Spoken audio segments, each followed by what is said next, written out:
Welcome back to Keeping Up with the Seattle Krakens. I think we're going to call them that because it's totally what they're called. Oh, Uh, goodness. it has been quite a long time since we've done an episode of these. Things happen. People have A lives, while. don't know what that's like. But yeah, it is day one of training camp still, technically. 8 o'clock, 8:12 on the day, first day of training camp. Uh cool to see everything back. Whether it's the players on the ice, the people around, was cool. It was camp number two for Jade, number one for Miracle on our team. Felt like we should have got you guys like the chalkboard. First day, my favorite food is just, Can we do do all that that. the next time? I'll buy the board. Can we do that the next time we're all at camp together? We'll I'm figure in. it out. Oh my I'm God. like, I'm in. I'm Um, overruling Charlotte and saying yes. Let's go. wow. I'll get the board. First podcast in like 3 months and I get overruled. Excuse me. Um, Anyway, yeah, no, it's great to be back. See JT and ask him why he bought a 7 foot Jar Jar Binks. John seems really excited. I was sitting at the tables. I don't know if I told you guys this. I just see John Forsland's hand come out of the corner of my eye. I'm like, what the fuck is that? It's John Forsland just trying to say hello to me. At 8 o'clock in the morning. Uh, yeah, no, it's great. Great to see familiar faces, see some new faces. Poor Brendan Montour's on crutches. Um, The poor fella. hand in the window. That was creepy. Yeah, there was some shenanigans today. If you've ever been to the Iceplex in Rink One, this Starbucks rink where the Kraken practice, ever since uh friend of the show, friend of CSS, Gabby, noted Gabby, was like, which one is this rink you keep referencing? And I have to add the whole Rink One, Starbucks, or Rink Two smart sheet. Um, but anyway, yeah. Uh there are these curtains because you're looking at the main offices for the Kraken. There's business ops, marketing, all it is their offices, right? There was this hand reached around this blind pulled up for it was a while. It was at least a good 10 minutes. At It least. felt like I think, yeah, it maybe was just longer. I mean, it there. was. It didn't move. It was pretty weird. As I said to noted friend of CSS, friend of Miracle now, Everett Fitzhugh, That's my buddy the now. He shenanigans doesn't. are. He doesn't know it, but that's my buddy now. That's I could oomph. call him. I don't think he'd be thrilled at me calling him at 8:15 Probably at not. night. He's got a toddler, right? Let's not do that. He's got a child, yeah. Um. Anyway, we could talk about the actual hockey team and what they did. Yeah, two different groups today. Unfortunately, we'll go over it before talk about that. Yeah, Brendan Montour's dealing with a bursa in his ankle. Um, he had this procedure for it already. We saw him on crutches, yeah. Um, Watching practice, watching the sessions. He'll be out for 2 weeks, but general manager Jason Bottrell said that he doesn't expect it to keep him out of opening night. And then this is tough because he's been out for a while. Max McCormick, Cap Max, Coachella Valley Firebirds veteran Max McCormick, God damn it, is out with a upper body injury, I believe it was, and he'll miss camp and he's out indefinitely. Um, which is tough because Max is a great guy. I remember talking to him last year, um, basically being like, "Hey, how do you deal with being like a career NHLer?" Um, not the like verbatim, but because it's tough because you see all the rookies come up, and he was very accommodating with his time. Um, I He will has a hip say, injury. yeah, it was hip. Okay, I thought it was hip, but I wanted to be sure. And Um, then after, sorry, I'm going to interrupt you again. I feel bad.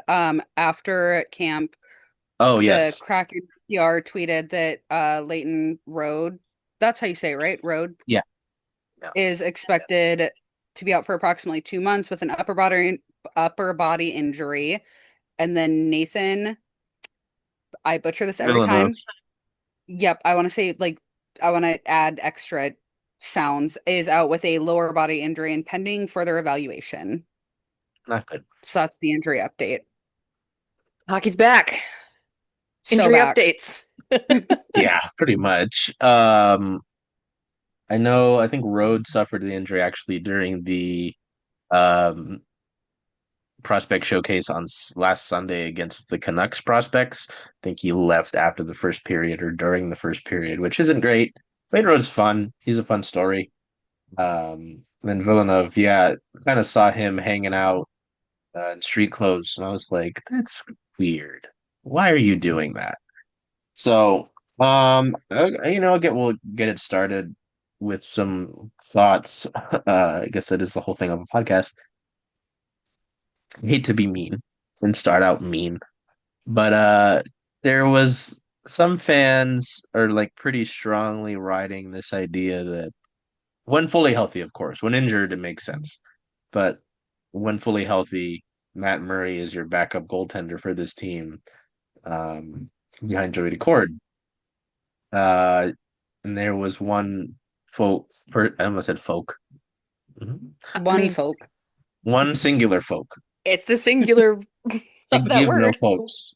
Um, who seemed pretty like dead set on asking Jason Bottrill if he'd be the backup in a way. Just what again, it's day one. Obviously, we're not drawing every conclusion today, but I Matt Murray looked stiff and he looked a bit slow to me in goal. Philip Grubauer, I get that it's again day one. It is a practice session. Looked pretty good. Looked pretty alert. I know some of the storylines from some of the news outlets were, can he bounce back? I thought after the Coachella Valley stint, he looked pretty good last season. Um, so I don't know. That was what stood out to me somewhat immediately. I've been talking for too long. So before I get out more thoughts from day one of camp, Miracle, we're gonna throw you into the fire. Um, what did you see on day one? What I guess stands out to you from the chaos that was this morning at KCI? I really like that drills seemed more intentional this year. I don't know. I mean, it's day one, so take that as you will. But there was a lot of stoppages when it looked like things weren't going the way they thought they should, or maybe they thought they needed more explanation. They would blow a drill dead and talk about it. I hadn't seen a whole lot of that prior. A lot of focus on defense, like big focus on defense, which I'm happy about because God knows we need it. So, I thought that was nice too. Like, I don't know, the vibes were just different this year. It was more focused, I guess it felt to me like they actually had, I don't want to be mean. They had an intention behind the drills they were doing, like, and you could tell what it was. It wasn't just like a, hey, go skate just to go do this. I don't know. I was pleasantly surprised with this first camp. I agree with a lot of that. It felt like there was, like you said, intention behind the drills that they were running. And to double echo you, it's obviously the first day. You can't tell a whole lot from the first day. A lot of that is, as Charles and I have been saying over and over and over again, shaking the rust off. Um, and that's, obviously a big thing when you're coming back from an off season, and it's really hard to tell like who is gonna look what way and all that. But I definitely feel like there was a little bit more intention behind it. And I know last year the word of the season was compete. That And it feels silly to use that now a year later, but that was a really big word, was compete. And, we as fans, as media as a whole, saw a lot, like we saw some compete. But I think that this year it's gonna be a little bit more discipline.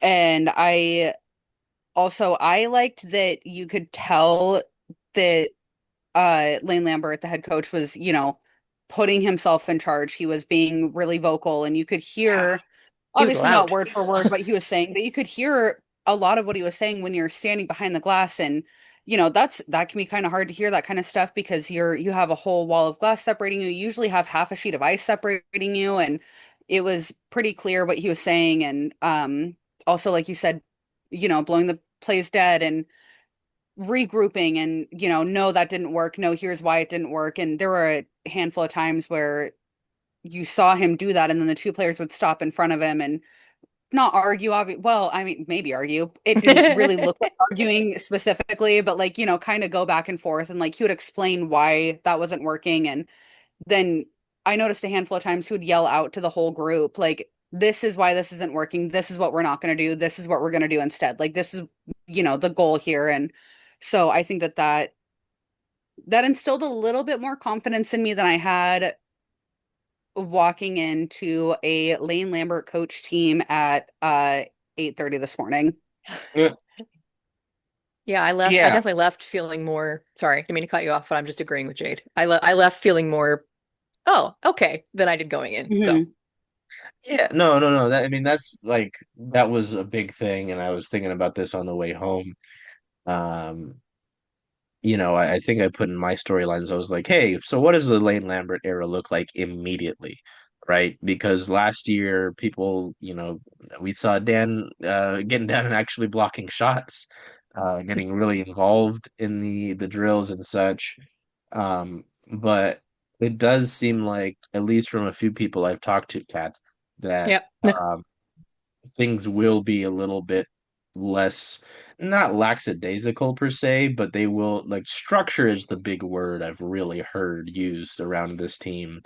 There will be more structure. They will be more intentional, with what they're doing and their ice time and stuff like that. Um, I think Maddie Beniers mentioned it being intense. Not that it wasn't at times, during the 4 years of this team's existence, prior, but like you were mentioning with him stopping and like and hearing him, that's very different than what I've seen for the last 4 years. It's no knock on Hack. It's no knock on Dave. No, I almost said Dave and Hack. Two different people. Um, but it just like for a team that really does need identity, as Jade asked Lane Lambert today, need some structure. Like he was, as he said in his availability that we got with him, he is very hands-on, which I think is good. The amount of times we showed up to the rink last year as an optional, and I was like, hey man, like you guys continue to look kind of just not the greatest. You not don't do you not do good. Yeah, English good. not do Uh good. well, I mean that's true. Even if crudely said, right? The back-to-backs were a struggle. Like maybe we Oh shouldn't be God. taking an optional here. You know what I mean? Um, so I don't know. I that does feel encouraging. And if this team, you know, they didn't really show it with free agency or anything like that, but if this team really is going to make its best effort to push for a playoff spot this year, they need this. They need to be kind of put into a place that they haven't really been put since maybe Hack. Like again, it's day one, but I feel like they kind of need to be grinded down a bit and worked on. Um, but yeah, I think that was honestly my biggest takeaway was well, Lane and yeah, seeing what the Lane Lambert era will look like. Just not liking what I saw at Mount Murray. I'm sorry, Matthew Murray and his little mustache. Did not like it. Trying to think who stood out player wise to me. Yanni Newman's always really fun. Yeah. Um, he just like I was saying this a lot to Jade Miracle during the rookie camp days, but it's like there are prospects and then there's Yanni Newman and Berkeley Catton. Like those two guys, it's just like a class above, you know? Um, it's tough because technically, well, I think Jade said this while we were waiting, but like the roster, this is a lot of forwards and there's three more on Yep. the back. and only so many can make the roster. I put in my storylines too. I said, hey, you know, how many prospects are going to make the roster at a camp, right? I think max would be two, with Newman and Catton. Even then, I'd kind of be surprised if they both make it. Um, but I think next year for sure, those guys will be on the roster, no question, especially considering, you're losing, we're continuing to transition away from the expansion draft era, right? Jaden Schwartz, Jordan Eberle are free agents next year. Mason Marchment's a free agent after this year. Obviously, he's not an expansion draft guy. Sorry, Mason No. Marchment. Look at that big ass head. Um, Oh, and Ellie I said Tolvanen is a free agent, which kind of forgot about. So I don't know. It's Johnny Newman stood out to me. I was just gonna see. Um, yeah, I don't know anybody in particular. Oh, and it was cool to see Mason Marchment just kind of use his size. Um, kind of forget he's 6'5". I get so lulled into, oh, he's blue eyes. He must be like 5'10" or something. Well, because so many Kraken forwards are typically that range anyway. Oh, I was like, what is the correlation between blue eyes and 5'10"? But I I don't guess know. Ellie Tolvanen 5'10", Jaden Schwartz 5'10". Let's it's our see here. average. Barkley Cat is 5'10". No. Yeah. Anyway, before I keep going, because I could just keep speaking. Anybody in particular stick out? And there are a few guys that I've maybe been down on in the past who did. I thought Jamie Alexiak looked a lot more physical than I've ever seen him in a Kraken jersey. I was like, That was wow. crazy.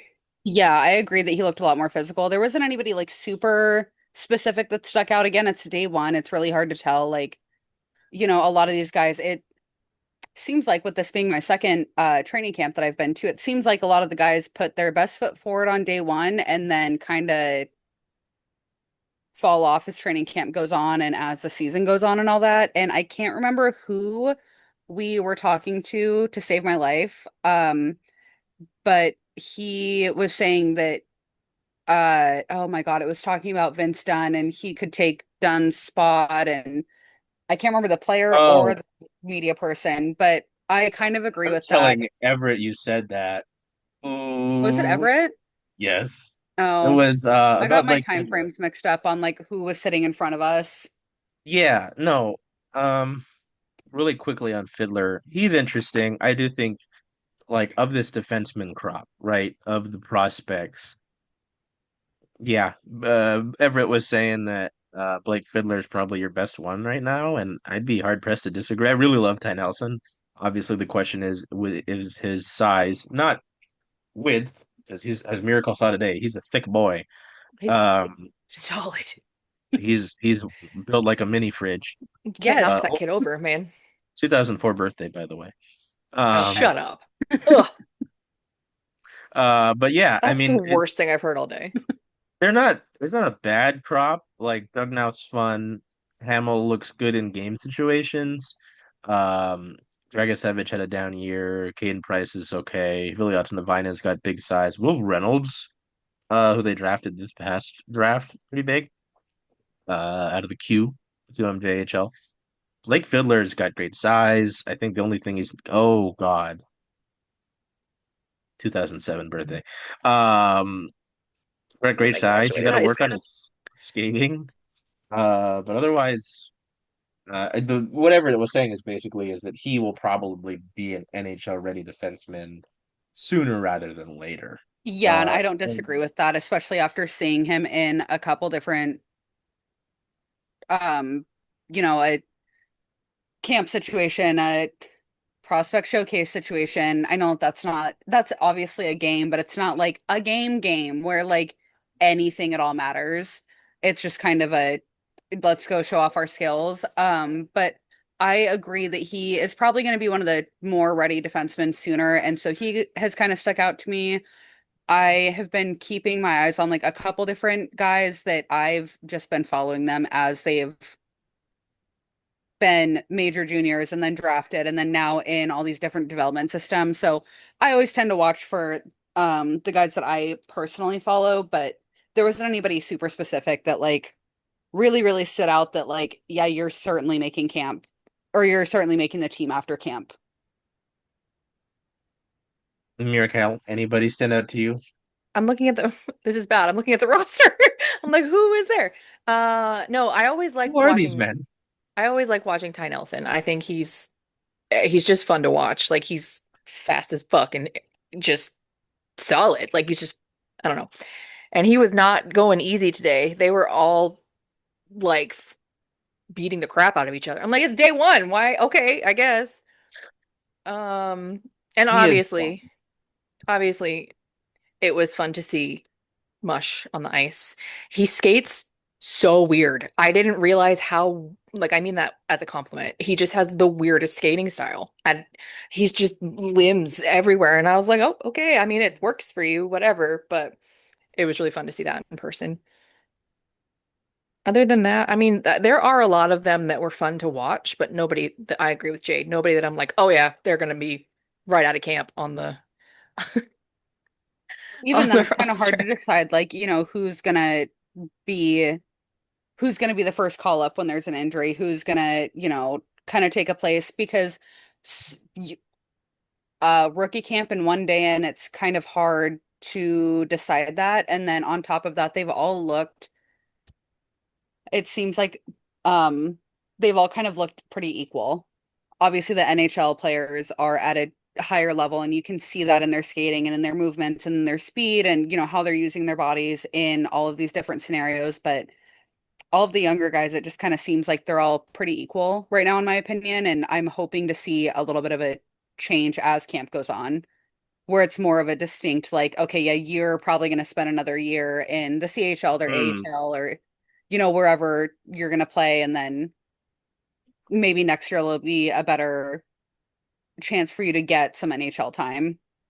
yeah. No, it's interesting you mentioned with the depth, right? Because that was one of the things that Jason Buttrill mentioned in his availability with us is that, they were really intentional this offseason with creating depth. And, one of the things I'm curious about is having five defensemen worth with salary cap hits of 4 million plus on your roster this year.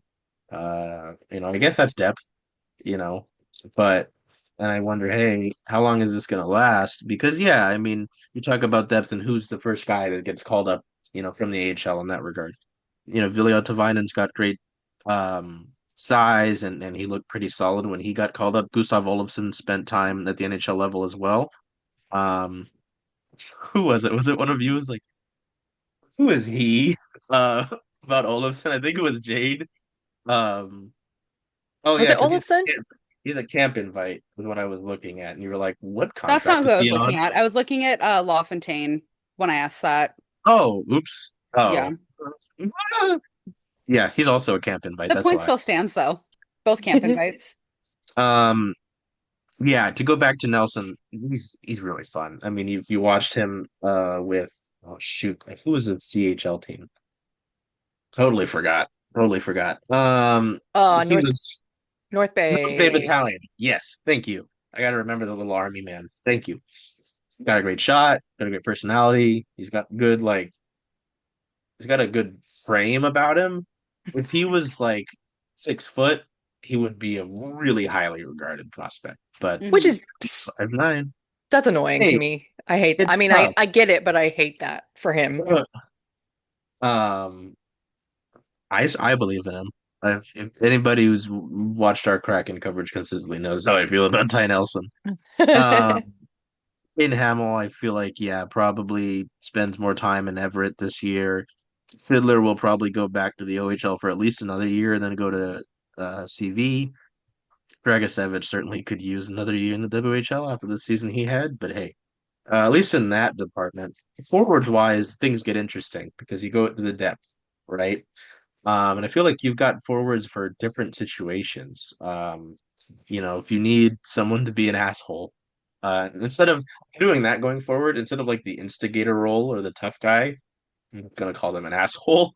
Um, you've got Jacob Melanson, who, has spent time at the NHL level last year. You know, Mitchell Stevens, if you need Megan, one of our followers, Megan, great, great woman. uh, would always get Mitchell Stevens and Ben Myers confused, and they are pretty generic white men, so I don't Mhm. blame you for that. But Mitchell Stevens has, spent a good amount of time here last year. Can play up the middle. Will play a solid fourth line. Hard to Damn it, disagree now with that. now I'm gonna confuse them because they are pretty generic. There you go. Um, Logan Morrison spent time here. He's got some skill with the puck. I like Delis Lumbo. Miettinen is hurt, so can't go with Julius, unfortunately. Talked about Melanson. Would say Max McCormick, but he is also hurt. Um, Then there's some other guys who are more prospect wise. I'd love to see what Jagger Firkus can do with the puck. He's just so small. Um, Mhm.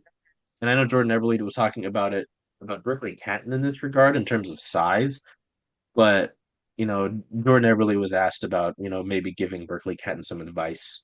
At the stage of his career, is in trying to make the NHL roster. And said, "Oh well, he was my size. Wait, I was his size when I was his age." I was like, "Sure." Um, because and you guys saw it too with Furcus. They think they put him in this drill where it was a forward and a defenseman battling, trying to get a shot towards the net. Um, That was such a fun drill to watch. I really enjoyed that one. That I was a mean, good yeah, one. it you talk about intensity, right? I mean, that's certainly intense. Uh, I felt like though the matchup they gave Jagger wasn't fair because No, it was Jamie Alexiak. So you're giving him a man that is, hold on, let's three be of him. Like it six was foot three seven. Furcuses in a trench coat. Like, Yeah, to go against 5'10" Jagger Firkus, that's 8 inches of difference. that's Uh, he didn't look good. It's tough. I'm not he saying did every okay. NHLer. Wait, miracle. He did okay until This Jamie man hit ended him, up and then on he the was like, floor. boom. He was gone. I was like, It was like if oh, you've ever seen a rag doll oh. get thrown around. See, I I love Furcus. I am all about Furcus. I think he just needs to learn to take a hit and learn to like absorb the hit, and then I think he'll be fine. That, and then I feel like if you're gonna compare him to Berkeley Catton, like this kind of started with Berkeley Catton also see, I know that in his media availability on what was that, like day two or whatever of rookie camp, he said he didn't put on a whole lot of weight because he's not the kind of guy that can go in and gain a couple pounds a month, whatever. He Yeah. said that he didn't gain that much weight, he didn't put that much on, but he looks significantly different than he did a year ago. And it's not just going from 18 to 19 or whatever, aging a little bit. He looks a little bit more filled out as a player, in my opinion. Mm. He looks like he's actually gearing up for the NHL level at some point. Whereas, and I don't mean this in a bad way, I think that Jagger Firkus is fantastic. I love his name. Uh, he cracks me up. It's a fun name. Who, Yeah. anyways, I Anyways.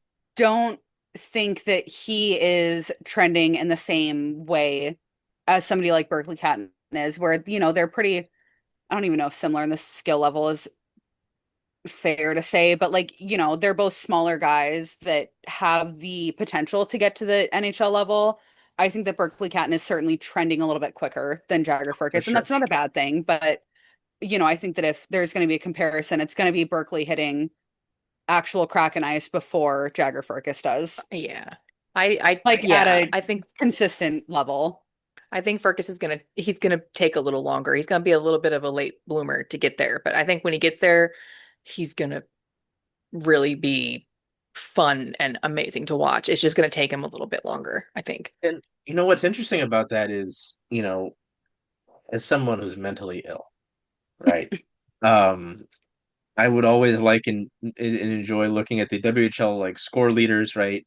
And for a while, the last few years, the guys who were at the top of the leaderboards were guys, not one and two, right? But in the top five included Berkeley Catton and Jagger Firkus, in terms of Yep. points, goals, assists, whatever. So as I check my fantasy football and the fact that the Storm are down by a point with a minute to go. Um, yeah, it's they. I can see where you're going with that. I mean, they're both very skilled players that, would need ideally more size to, maybe be looked at more by certain scouts or whatever, or be able to handle the initial level right away. Um, I will say one thing: the Kraken sure have a range of forward prospects to move things with. Even you got the guys that are really talented with the puck, Oscar Fisker, Molgard. It's a mouthful. Amazing Um, name. you don't see enough Right, I love some of the Oscars. names. We have some really great names. John Randall, Evan, yeah, See? Molgard. I am a fan of him. I think he is fast as fuck, boy. And We need that. I think he's fun to watch. That is I also enjoyed watching something him in they Lehigh. talked I've said, about. yep, I was about to say I said this already, but I enjoyed watching him in Lehigh Valley last year. I'm super excited to watch him in Coachella Valley, going from valley to valley. Very Poor excited kid. to watch him in Coachella Can't Valley es- this he year. Valley just can't escape. He boys. can't escape a valley, man. Um, Um, but I'm excited to see what he is able to contribute this season. yeah, and then again, you go back to depth. Well, to go back to depth, we're going back to the buzzwords effectively that were used by Bottrill and Lane Lambert today. They talked about depth, and I know Bottrill talked about it during his intro presser, but um, they talked about wanting to be faster. Um, they wanted to talk about being faster, and so yeah, maybe we do see a guy like Avon, who been at the AHL level. They just brought him in from Philly a little bit ago, so we can see. I don't know how quick that would be, but I've been surprised before. We did see Victor Osimhen make an NHL start last season. I mean, some NHL minutes last season. Okay, nope. I Doritos Locos Taco. okay. That's be really loud. Sorry. Storm have lost. I'll be sad about it off camera. Anyway, yeah, I don't know. It's just I think the main themes, and I still have to write about them. Um, were the intensity of camp, the intensity of the Lane Lambert era, and how that's starting. Um, it's them talking about depth, and yeah, we'll certainly see how that looks um going forward. And yeah, as mentioned, what the AHL call-ups look like, the shenanigans that took place. We talked to Shane Wright and Josh Maher today. A couple of guys I have to work on those features as well. Um, Um was messing with Shane because I talked to him a few times last year.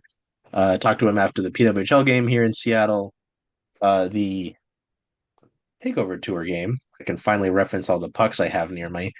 Um, and talked to him after ahead of the game in San Jose when I went down to California. So I've got a little report with Shane. And what did he say after we were done? He was like, "Yeah, terrible, hated it." But the interview we it did, was terrible, hated it. You ask all the hard questions or something like that. We scarred that poor child. he's a good kid. Poor Um, Shane. expect to see. What did you call him? I said poor Shane. Oh, I heard poor Gene. I was like, who the fuck is Gene? Um, We're inventing nicknames now. yes. Um, Gene, the nickname for Brand new Shane. boys just dropped. Gene Wright. Gene Wright sounds like someone born in the 1940s that, you know, owns a patent for something. I don't. An airplane. That's a Victorian child, Oh yes, Gene of right? Wright. And then Josh Mahura, who I think I already said it, but yeah, totally kind of. I guess he looked at me funny when I asked him about getting married this summer because I didn't say it was American funny. He just seemed surprised that you knew. Like, oh, it was It's like a like, pleasant oh, surprise, but this white boy no ball. Um, mind if a white boy speak a little Espanol? Sorry. Um, he was good. He's fun. What was he joking? Oh yeah, asked him about his extension. I said, so how much impact did Brandon Montour play in signing? And he says, don't give him credit for that. It's like, should we ask him? I mean, He's got nothing better to do right now than sit there and wait for his Bursa to go down. That's one that I think that we didn't cover because we were on hiatus a little bit was the Mahura Yep. extension, and I'm actually really glad that they re-signed him. He seemed to really enjoy the team and the locker room and the culture and everything that Seattle had. And I just a super quick tidbit, very excited that he's back for a little bit longer. And hopefully he scores a goal this year. It's gonna happen. Still needs his first Kraken goal. That's right. Speaking into That's existence. oh, Muzzy. It's gonna happen. But yeah, I am very glad that they brought him back for another couple years. And he's one of those guys that's going to get scratched a couple times, and that's totally fine. But I did enjoy watching him play last year, and I think that he does add an element to the locker room that the Kraken need. Well, and then that was something I think he talked about too, right? Was you know, liking the room, liking the guys, liking the organization, all that sort of stuff. Um, so that was cool. Again, I think I've had this take on one of our shows. I don't know if it was the Kraken show or a different one or whatever, but it's always really cool when you know, people want to be here, you know, at least to me. I don't know. That was what, I put in my storylines like Jared McCann. Jared McCann's guy to, I think the first guy to really sign a major extension at the NHL level when he signed his 5-year extension in 22. And I do remember it because it was the same day that the Seahawks traded Russell Wilson because it was a very punch in the gut and then kiss on the forehead type moment where Russell Wilson gets traded. You get punched in the throat. And then Jared McCann says, "Don't worry, my sweet child. It'll be okay." Um, Good old Father McCann. Mhm. Him and his forehead kisses. won't he do it? Uh, Never do that again, please. it's my pastor. Uh, but oh, it was yeah. He's an example of a guy who wanted to be here. Yeah, that's can. Oh, I mean, Jared McCann also looks healthy after having a procedure that we still don't know what it is. This summer he said he was going to have a procedure. I think there was like a 6-week recovery period, so I have no idea what happened. It looks good. I mean, he's been your guy. He's the closest thing to elite winger play that the Kraken have had in their existence. 40 goal season, 3 consecutive 60 plus point seasons. Um, and even not this year, last year, I totally forgot he played every game this year, but he's dealt with injuries. He also shouldn't be the guy dropping the gloves for you. He should absolutely not be doing that. And I don't think he'll have to do that this year, which is good. That was Unless he crazy. just does it himself because, he can get riled up. Yeah, we'll hit on a few of these guys that signed deals since or the things that have happened since we last did an episode. I think the biggest one is obviously Capo Caco, or as I tried to Yay. type this morning, Caco Capo, because I was very tired. Yeah, I just see when I hear that from Jade, I just see the typed out yippee. Um, Yippee! Yay! Yahoo! we were getting to, I think, really close to when his hearing was supposed to be, Yep. right? I think it was Um, like 24, less than 48 hours, maybe 24 It hours. was the day, like the day before. Yeah. Yeah. yeah, that's tough. I was really worried. I was like, "Ooh, this is Arbitration is so ugly that, oh, we did talk about this last time because we talked about the potential of him going to arbitration, blah, blah, blah, blah, all that jazz. Then he signed.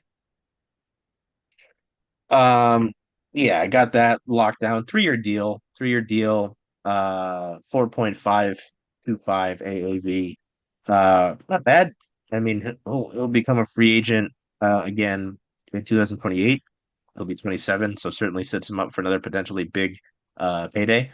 Um, and you know, pretty happy with that.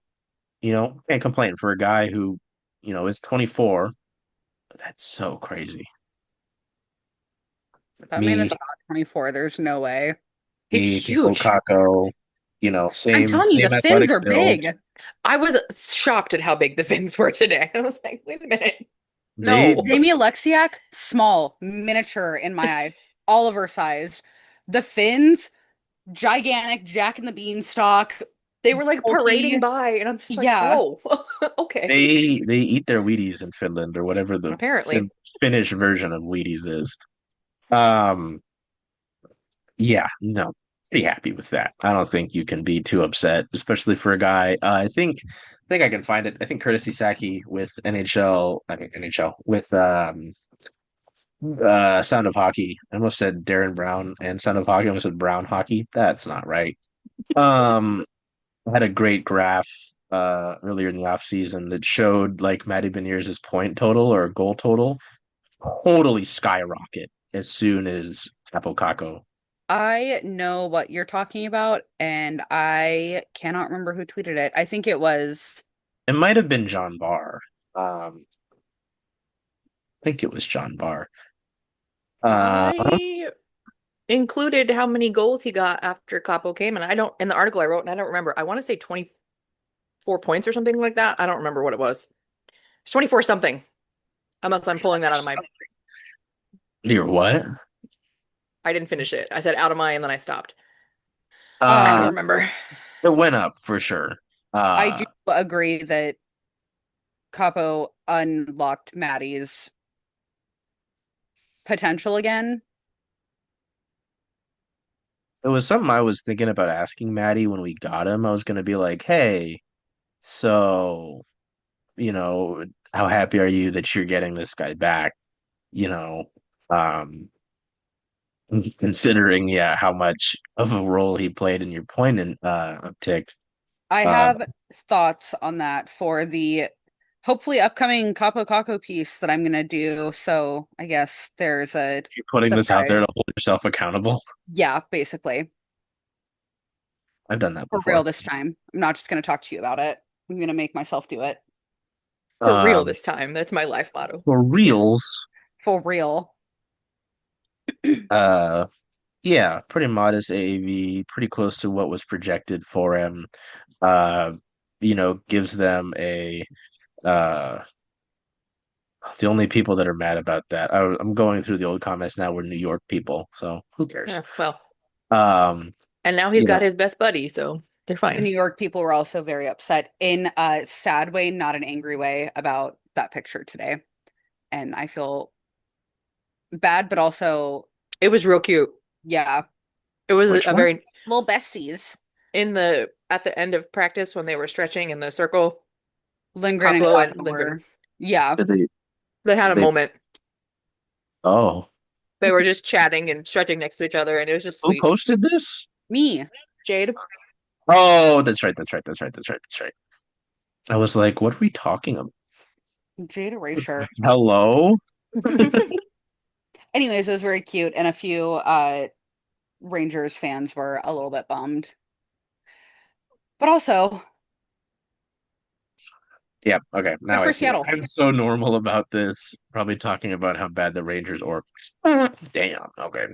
Um, yeah, I'm pretty happy with it, especially considering, I imagine he didn't necessarily want to sign super long term right away. He sets himself up for another payday. Riker Evans just, yeah, in August, 2 years, 4.1 AAV, no, total, 4.1 total deal, 2.050 AAV. For Riker, you know, I will say this. He certainly hasn't made himself more of a fan favorite. I will leave it at that. Um, he did have the fourth highest share of ice time for the Kraken last year. He's still still a RFA at the end of this deal. He'll be 23. Oh, Jesus Christ. Did not know. Wait. Oh, No, no, no, he's no, no, that no. young? 23? Nope. Sorry. Sorry. He's 23 right now. I was gonna Oh, say, dang, he's He'll be 25 and 27 when the deal expires. And he'll still be an RFA. He had he didn't have the greatest year.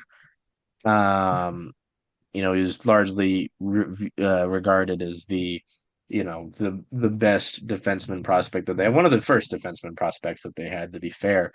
And you know, just didn't see it this year from him necessarily, especially when early on he looked pretty solid. If I remember, he was getting pretty good point totals in the early yeah. goings of things. Yep, yep. Here we go.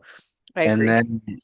then he just kind of went in the like from late December on. I was just kind of like, oh yeah, you exist. And especially with the blue line that they have, you know, with Vince Dunn and Adam Larson, with Ryan Lindgren in here now, with Josh Mahura, it kind of leaves you and Jamie Alexiak as other guys. I don't know what the pairings will be. Lane Lambert even today said, "Hey, don't take too much stock in the line combinations or the pairings. You'd like to see Riker play better." Hmm. I I don't think that's out of bounds to say I anything concur. on Riker after we talked about Mr. Kako Man. Nope. Pass. Um, and then I think the other main player thing, because we as a collective unit have not talked about the third jerseys yet, would be the Tucker Robertson, John Randall Levon trade. We've already referenced John Randall a few times now. Um, yeah, kind of nothing really. Two AHL guys get swapped, two 22-year-olds, two forwards. I guess notably, the Tucker Robertson's UFA in 2030, John Randall Levon's a UFA in 2031. Uh, That sounds so far away. Those years are made up. hey, who knows if I'll be alive by then? Well, that's bleak. Yeah. Hey man, Way to ruin the life, mood. Damn. life. This country is not exactly a great place right now.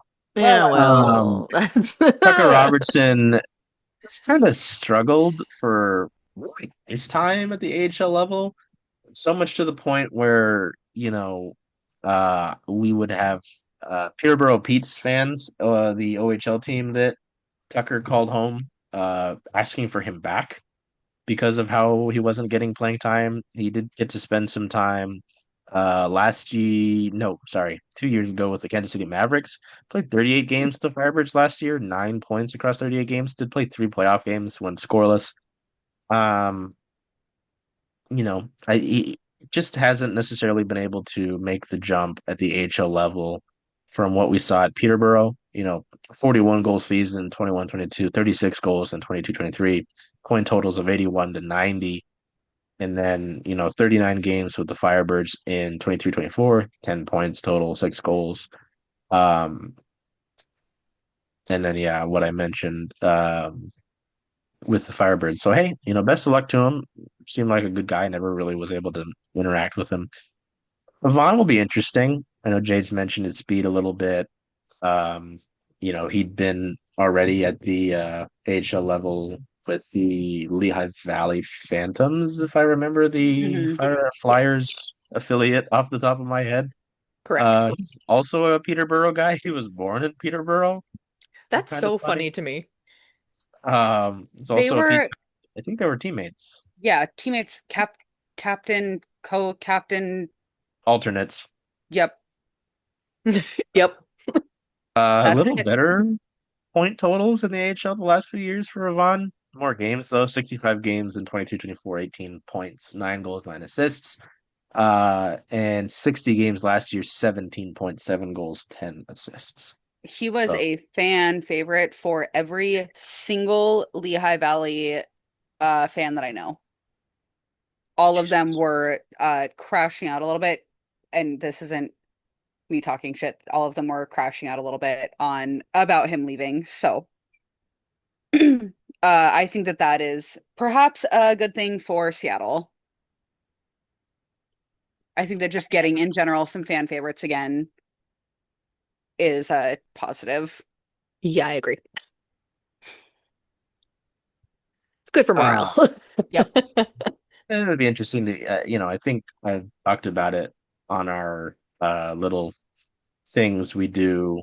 Oh yeah, little notebooks we did after rookie camp about what the AHL team will look like, right? What will the Firebirds look like this year? And they had a decent year this past season, even with going to a really prospect driven roster. Um, and they should get a good amount of that they had guys like Jagger, David Goyette, Jacob Melanson, Logan Morrison, John Randall Levon, Leighton Rowe, Edward Shale, Ryan Winterton, Ty Nelson, there to, build off of what they had with the Firebirds last season. Then you'll get an influx of guys who are just coming from the CHL. Tyson Jugmouth, Lucas Dragisevich, Caden Hamill, Caden Price, Jason Janicki, Oscar Fisker Molgard, Andre Lushko, Carson Raykopf. A good amount of those guys are still eligible to play in the CHL. I think all of them, but three. Jugmouth aged out of the WHL. Justin Janicki's on an AHL contract. Um, and Oscar Fisker Molgard played in the Swedish Elite League. Um, Ooh, but fancy. I would imagine we see a few of those guys um, make the jump. And they'll certainly be Fairbridge will certainly be stocked up in the goaltender department with Nikkei Coco as your starter and Matt Murray. Um, and hey, if Matt Murray is needed for some reason at the Kraken level, Victor Ostman, who someone did a good feature on. I don't know who that was. I think Bowie I did a don't feature either. on him. Buoy. Has looked more than solid. Um, uh, yeah, it'll be interesting to see. I really am excited to watch more Firebirds this year and try to make a more concentrated effort to do that. Um, but yeah, let's talk about a third jersey, huh? Um, that's come and gone. That's happened. That's for sure. Come and Uh, gone. it's yeah, that was 14 days ago. Kind of forgot that happened. I've stated my thoughts on it. Um, I know we've talked about it internally, not on the show. We'll throw Miracle on the spot once again and then go to Jade, of course. Miracle, as someone who certainly has fashion sense, I do not. Miracle Ew. showed up today with like the I turtleneck know I and the changed chains it. I chain. should have left it on. I was like, damn, I'm poor as shit. Um, It was not no Mason Marchment 3-inch thick chain that he had on today. He's fancy. so what did one of you guys say he's gonna knock a tooth out? Yeah, he's It's gonna lose a tooth. dangerous. It was just Um, swinging, gonna hit him in the face. yeah, what did we think about the third jersey? Your opinions or thoughts after a little bit of time to sit with it? I like it. I don't love it. I mean, I think it fits in nicely with our branding and our look. I do wish that instead of the ice blue that they used, they had gone with like the lighter blue on the jerseys that I don't have on me right now. Um, It's like my nail color almost. It yeah, looks like winkle, but it is very light blue. the light blue that's in our branding instead of that ice blue. I think it would have matched a little better. But got to see them in person today, actually, at the Iceplex in the store, and I like them a lot better in person than I thought I would. I think the Kraken does a really good job at paying attention to details and like oh, I just forgot the word, the sonar blips on the sleeves. I think that's really cool. That was probably my favorite part, aside from the red. I wish the red eye glowed instead of just the logo. But I like it. I think it looks good. I think they're gonna look cool as hell rolling out on the ice, glowing in the dark together. I think it's gonna look fun and it's gonna be fun for the fans. So I'll probably buy one because of who I am as a person. I'm super excited for the fans, and I really, really, really am happy for the people that like it. I'm not a big fan. Um, and that's okay. I don't have to like everything that the Kraken put out. I don't love the I wish that things had been done differently on it. Just like even a smidge differently. The sonar waves, when you look at it in person, the way that sleeves on jerseys fall, if anybody that's listening owns a jersey, you know that the sleeves fall in like kind of a wrinkly fashion. The sonar waves don't look like they're all wavy once the sleeve looks like it's falling off of arms on the mannequin in the team store at KCI. The bottom lines look more straight because they did a one really good wavy line and then everything kind of like fizzled out a little bit into the red line. I don't know. It doesn't look quite as cohesive. And I know that's how Sonar lines look, but I don't know. I'm not the biggest fan. I don't love that the red eye doesn't glow. I was really hoping that they would do something with the red eye for like a nod to the Red Alert Coachella jerseys. And I know Kansas City has a lot of red in their logo and stuff too. So I was kind of hoping for a little bit more of a tie-in to the lower leagues. But yeah, I'm really glad that people enjoy it, and I'm very excited to see what kind of branding they do with it on the ice. Yeah, I think the biggest thing um for me is seeing it on the ice, seeing it in the full production, right? Hmm. Because they've talked about, special arena show, they've talked about, whole merch line coming with it. I am a sucker for matte black helmets, and they will have the That's matte black what helmets. I forgot to mention. Jade said that, and I was like, oh yeah, the helmets. I love matte helmets, so I'm Yeah, glad. Love a good matte helmet. Um, yeah, I don't mind it. I mean, the Seattle really hasn't necessarily. There are a few. The Storm have a black jersey. The Mariners used to have something close to a black jersey way back. Seahawks have never had something like that. Rain used to have a little black. The Seawolves have had black here and there, but the Seattle sports scene really hasn't had too much of a black jersey. I think Um, that, sorry, I'm going to interrupt you super quick. I think that in the NHL, I know, I'm sorry, you mentioned the black jerseys. I think that in the NHL specifically, and I've seen a million other people say this, I think that there's too many blackout style jerseys. There's too much black jersey. I want other colors. I want something fun. I want something cool. I don't know. I do hope that seeing the on ice stuff, because you also said something about that. I hope that seeing that and the other merch that they do with it pulls it in for me and I enjoy it more. I think there's too many black jerseys. Anyways, carry on. uh, yeah, no, I need to see the full production, and it was interesting to me. It'll be interesting to see how things play out, just because, um, I know when the Sounders released their Jimi Hendrix kit that's purple, primarily purple, I could go and get it if I'd liked. But it's um oh, people were like, "Oh, the Sounders don't wear purple, they're green. Why are they wearing purple?" And they hated it. And then when people saw it in person and people got their hands on it and then they wore it, it became one of the more beloved jerseys they've ever had. So I'm not saying that's going to be the case, Yeah, I don't but think so. it'll be I do. interesting I did like it more in person, but I don't know that it. I don't know. Maybe I will if see. they You're right. win We'll in it. see. It Yeah, could change a lot. that's the thing because the other jerseys that I dare not speak of were not. We did not win a lot in it. So I'll say it. The reverse retros were a fun idea. They did not win a single game in them. no, they were cute. I sold mine Um, because I was like, get this cursed thing away from me. I It's think I bad. sold, oh, none of my jerseys are hanging up. I think I sold mine too. It Or was I bad. have it tucked away super, super, super deep in a closet. I'm gonna do this. We're gonna hold on. Oh, I took one bite. Miracle said I walked away from the camera like an NPC, and that made me You were sad. like, I'm sorry. Um, I didn't mean to make you sad. It was funny. it's hard to beat. Like this is. Oh, I did this with RJ when we talked about the jerseys immediately. I feel like the Winter Classic is your number one. I don't know I, if you can ever beat this. I agree. Gorgeous. Um, I know, easy breezy cover girl. Uh, it's a shame they didn't do too well in them after the actual game.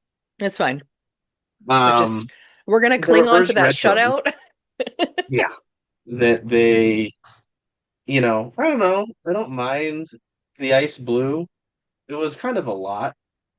Um, I do know that, I'd been told, oh, this would probably end up like last on the list, and not because it's totally dookie bad, but just because someone has to be last, unfortunately, in my list. Um, List of our current jerseys or no, of our for jersey eh, history. overall. Yeah, that's what I meant. And then it just like the Sounders did such a good job with the Jimi Hendrix, in my opinion. Like the They're purple, sponsored by Zulily. Used to be. They used to also be sponsored by Xbox. Man, I Huh. haven't heard that name in so long. Are they still Um, around? They closed and then they like came I think back they and closed. Hold on, I'm Anyway, Googling it. Okay, anyways, if carry on. if I'm ranking them, we've side I'm railed. putting them of their actual jerseys they wear consistently on a game basis. I'm putting the Winter Classic at one. Um, putting the normal homes at two. Um, I guess I'll put the third at three. Because I'm not the biggest like white jersey lover. Like there are a lot of people who like Really? white jersey. I'm not. It's fine. I love white jerseys. Me too. I just can't own them See, because I would ruin them. see, I'm a white jersey shooter for real. Especially with our colors, it looks, I just think the Yep. white looks so I good. can't wear jeans if I'm wearing any colored jersey that isn't white, with the Kraken specifically. It's a lot of blue. It's a lot of And even look. my other jersey, I have a Flyers one. It's one of the orange ones. Doesn't look good. It lives in my closet. I'm never gonna wear it. I don't look good in orange. I'll wear it. I don't care. Fuck it. Hmm. It does, it's not a flattering hue on Yeah. any, gritty is the only one that it looks good on, but it's fine. dirt. Well, Gritty he's and orange. maybe Cam York and who else? We're sidetracked now. Um, yeah, that would be my ranking. I'd have the Winter Classics at one, the home jerseys at two, the third jerseys at three, the white jerseys at four, and the reverse retros at five. What would you change? This miracle, you know, is Winter Classic one, white jerseys two, woof. home jerseys three, and then it would be tied for reverse retro in the third jersey for me. I'm writing it down because my brain is broken. Ah, There's only five, right? Yeah. yes, we're not including the hockey night. Uh, yeah, the hockey night ones and such. That Oh, would be we'd be yeah. here all day if I was listing my favorite Pride Night Right. jerseys. I think Winter Classic is one. I would do home, then the way, then the newest one, the blackout one, and then the reverse retro. Wait, say that again? I would do Winter Classic first, our Yeah, home blue jersey second, yeah. the away jersey, the white third, Oh, okay. our new one, the blackout one at four, and then the retro five. Okay. I don't even dislike the retro. It's cursed. And I like the Oh yeah. blackout one No, more. I'll never forget Carson Soucy punching that Winnipeg Jets player in the head to give them a power play when they Kraken were leading by one, The punch and the heard round the Jets world. scoring immediately after. I was like, "You are, what are we doing?" That Um, was Kraken hockey in a nutshell right there. Person there's Susie, Kraken legend. I love that man. those are a collection of words, that's for sure. I I did not feel good. I felt the same way I did about Carson Soucy that I did with Jeremy Lazon. Oh, I have no I feelings about forget that that he man. was a Kraken.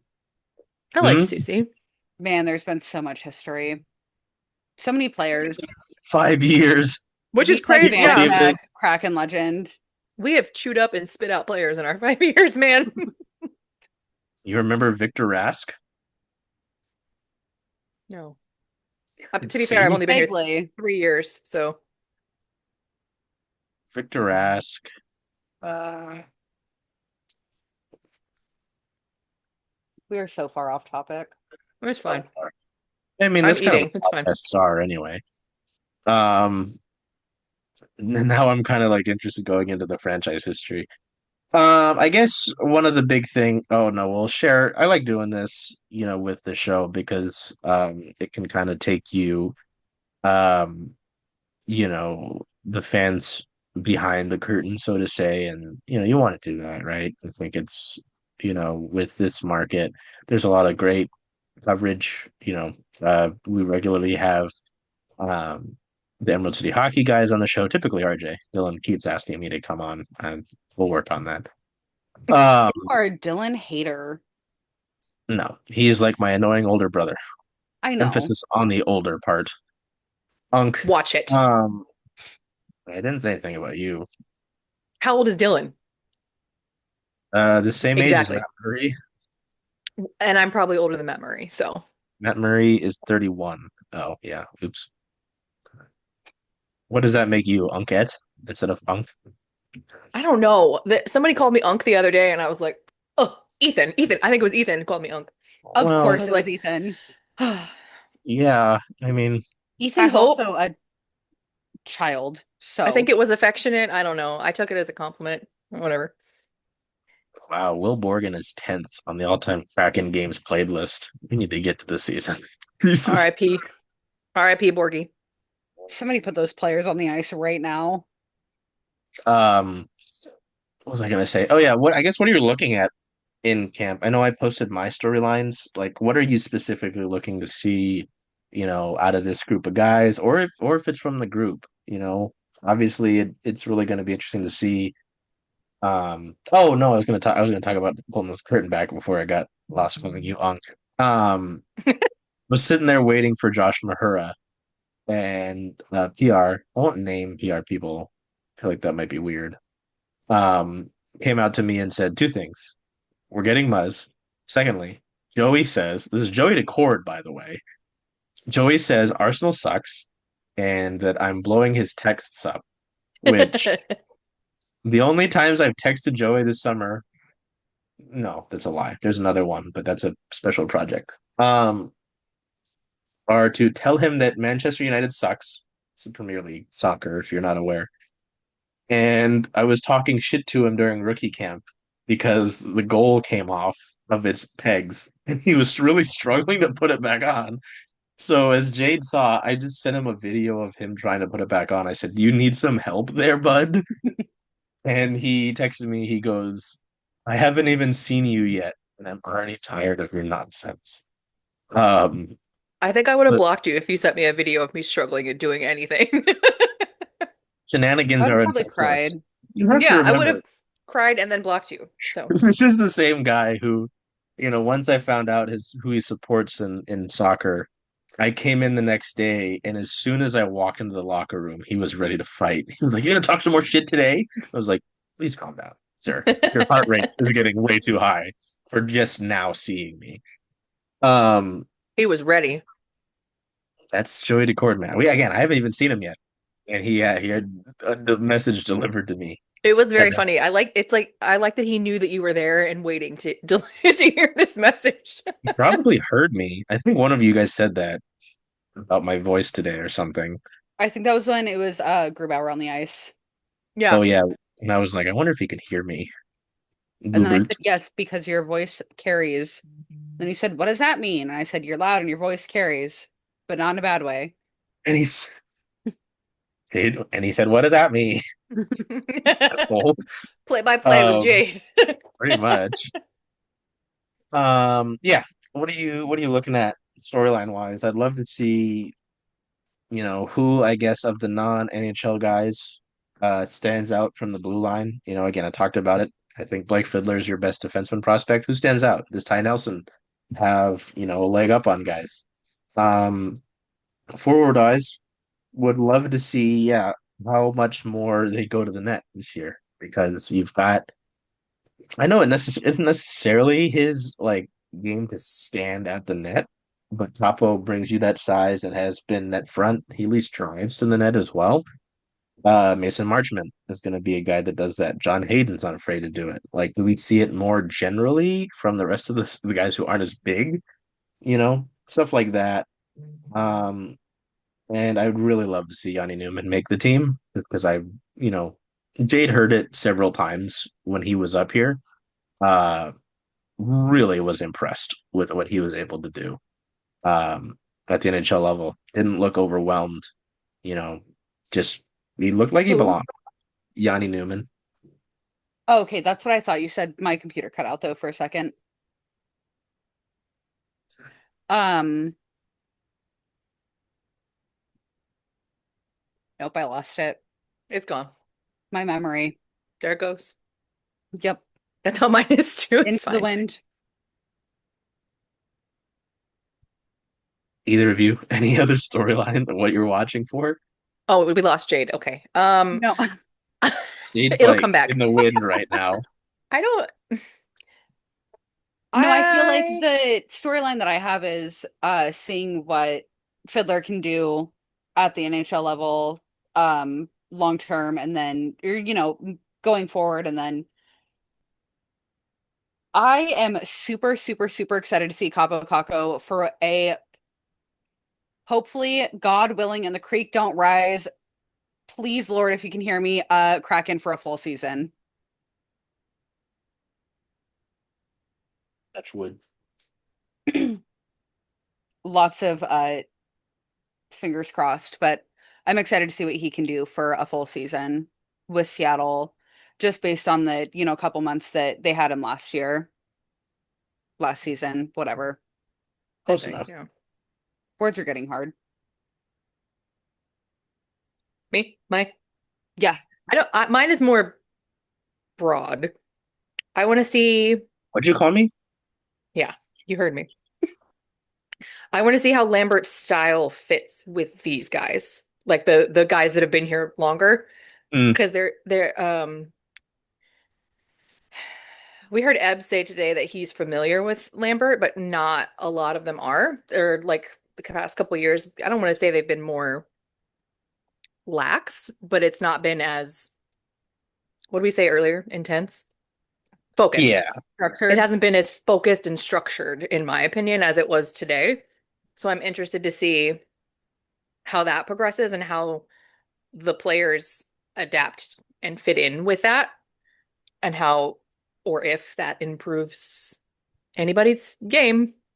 Um, and also they mentioned today, was it Lambert? Yes, that some of the coaches now have different roles Oh yeah. than they did last year. So I want to watch that and see what that actually looks like instead of, you know, what they were I doing last have, year. yeah, I agree with that. I have another thing though. I know that at the end of last season on locker cleanout day, Chandler Stevenson came in and said something about how oh my God, I think about this like once a day is being really dramatic, even once a week is being a little bit dramatic, but like I think about this kind of frequently.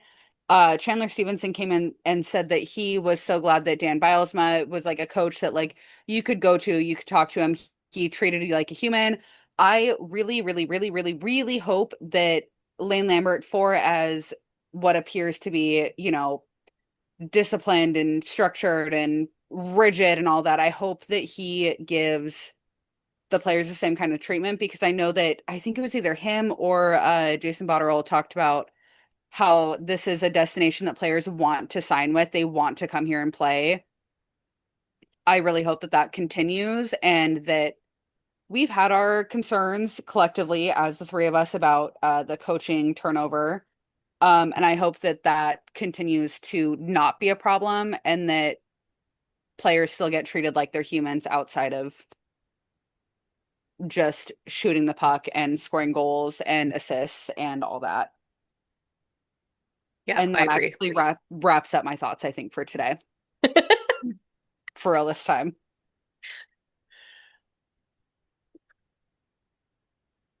Yeah. No, that is something.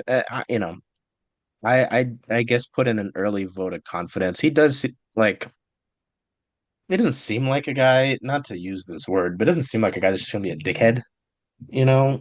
I don't know. He seems like a human being that would, I don't know, just reading off his vibes, dude. Like, uh, I don't know. He seems like that, but again, we have to get to that. We'll certainly see about that. I will go and find the roles because that was something that people seem to be really interested in is seeing what coaches um are doing what.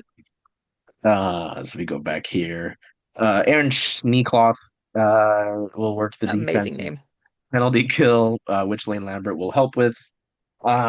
Chris Taylor will work on the offensive side of things in the power play. Just Campbell will work in a player development role and work on faceoffs. Justin Rye, who is a name I had to look up actually because I kind of forgot about that. Will also work on the player development side of things. Lane referenced Jessica's relationship, rapport with some of the players that she's worked with here already. I'm sure that includes some of the younger guys from the AHL level.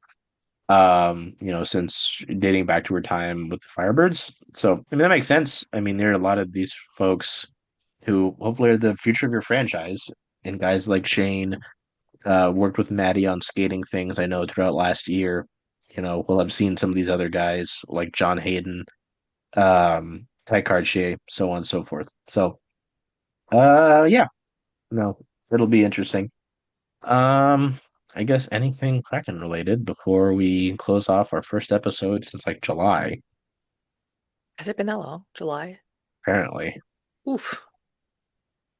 Time is fake. It is. It's made up. We're so back. That's all I got. Deadpan, monotone, so back. We're so back. That's how you sound.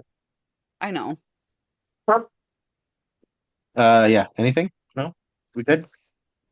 I think that's it. Great. I know people have asked about it, but if you are interested in coming out to these things, you can go to the Kraken Community Iceplex website. It is quite literally Kraken Community Iceplex.com. It is not hard.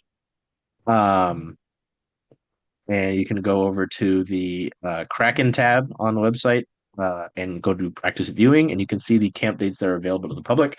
The next one, by the time this comes out, it's going to likely be today. I'll post it the night of the 18th, but I think we'll like push it the morning of the 19th.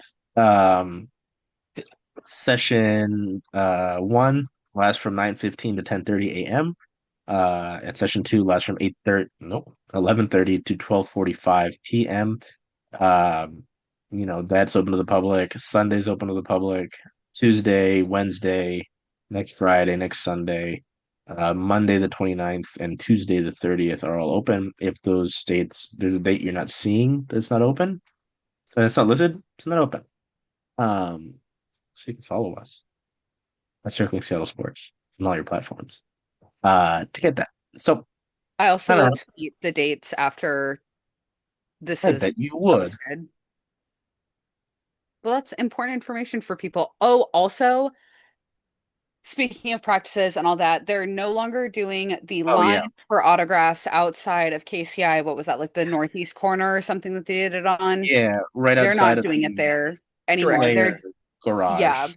they're bringing up two or three players to the edge of the ice basically and doing autographs there. Yeah, So which is if you're, yeah, a person that goes in for that player like interaction experience, don't go outside. I do think it's a little bit better, maybe player safety wise. I I'd don't say it know. seems a little safer. Yeah. People come up to your car, you know. But also like I'm sure easier. I know they're, kids, maybe older fans don't want to necessarily wait near a parking lot, Hmm. and on like a sidewalk to do this. So we've had fans before, whether it's folks I've met in person or online, who, they do ask that. They're like, "Hey, how do we do this?" And this is such a more straightforward way for them to do that. It's like, oh, it's quite literally after practice. Like I think when we were talking to Muzz, um, who was it? I know if Kale Flurry was in there. It was two like prospects and Kale Flurry. And I was like, oh, Oh, interesting. is that when they were signing? Okay. Yeah. That Yeah, little they walked trio. by Um, us. Yep. Yeah, they were stinky. I also assume that it has to do with the fact that They were when stinky. they It was pungent when they come out and drive out and do autographs, it can take like 4 hours until the last player comes out because they're doing all Oh, the workouts and the bike riding and the showering and the this and That that makes sense. media and the other thing and whatever. And so I feel like it kind of has to do with keeping it more of like a streamlined process and not having 1 million people outside of the Iceplex every single day. For four yeah, hours at a time. Yeah. yeah. It So, makes sense. Yeah, I don't think it's a bad idea at all. It'll be interesting to see how they choose who signs. I'm excited to see that. So, oh yeah, and I know at least on the uh oh,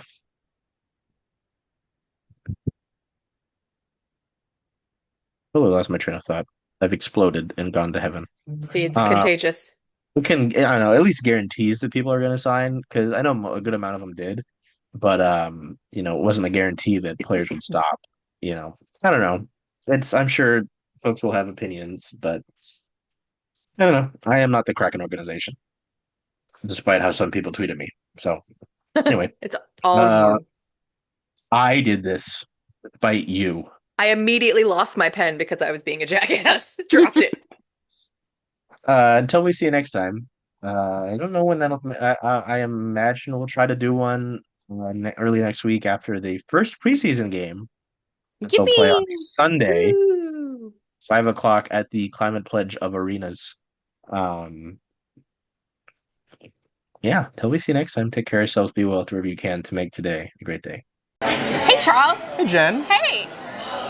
Where are you going to watch all those Kraken away games? Kraken away games, making a push. I was thinking of coming here just because Rough and Tumble is the home of circling Seattle sports, only if that's okay with you. I mean, I love that idea. Hope to see you here.